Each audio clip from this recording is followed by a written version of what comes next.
each and every day I wake up, it is cliche, people, thank the good Lord for being alive. But, back in June, I suffered a heart attack where I probably shouldn't be here today by doctor standpoints, but by the grace of God, He's allowed me to continue to coach and be here and be with my family every day, and I'm thankful for it.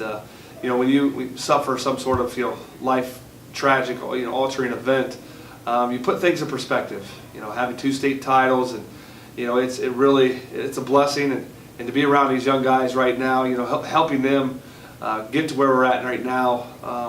It's really been a challenge, but it's just like life. We keep grinding through it. We keep leaning on each other, and having the heart attack that really questioned a lot of things that I wanted to do in life.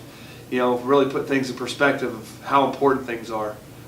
Winning isn't always everything. Obviously winning in life is the most important, but to help these young men, to get through, the tough times of sports, life in general, is going to be a challenge. But at the end of the day, if we can do it together, and not give up and not quit and continue to grind and keep the faith, that's the most important thing in life. And obviously with the heart attack, it's not easy to deal with, because you always question why me, and I did that. I questioned, what did I do to deserve this? But obviously God does everything for a reason, and I'm here for His reason. Being around Coach Segerson for 8 years, I learned a lot. That you start with this big ball of clay, and you're trying to form it as best as you possibly can. So when you're in March, it looks like a masterpiece. You don't want to be playing your best basketball in December. You should be playing your best basketball at the end of February and March. And really, that's right now what we're trying to do. It's not how you start, it's how you finish. And with not being in the conference, allows us to play the best schedule possible, with a schedule that we put out there.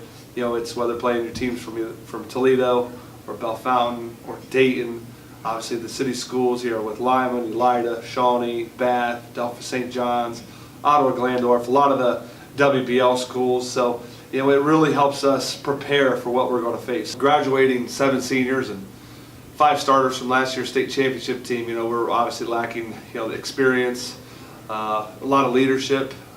But this year the 3 seniors that I have, Thomas Williams, Stephen Tafflinger, and Anthony Venturella, have all done a really good job of leading this young group of guys that really are just struggling at this point just to find our niche in the game of basketball. We just stepped up and got our first win on Saturday night, against a good Toledo Scott team, and I thought our young kids really stepped up to the challenge and kept their composure when Scott made a run. We did a really nice job of staying together and just keeping to the game plan. And as a coach, I could teach them everything in practice, but gosh, when they get out there on the floor, it's up to them to put it all together. And I thought our tip-off classic, we played well at times.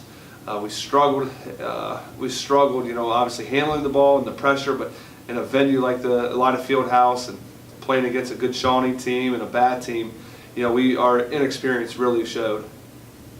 With this year's basketball team, I feel like everybody thinks we should be winning right now. With the schedule that we put out there, it's tough, and I just hope as a coach, and I know my coaching staff, as the guys in the locker room, we know where we need to be at the end of the season, and that these first 22 games, not to say they don't mean anything, but at the end of the year, everybody cares about what you do in the tournament time, and I think if we can shock a lot of people in February and March, I think that's the main thing. And I understand what this world says about winning and losing, and whether you can do it or not. I believe my guys are there, and I would love for them to make another tournament run, to give the seniors the opportunity to end it on a positive note. That's my biggest goal.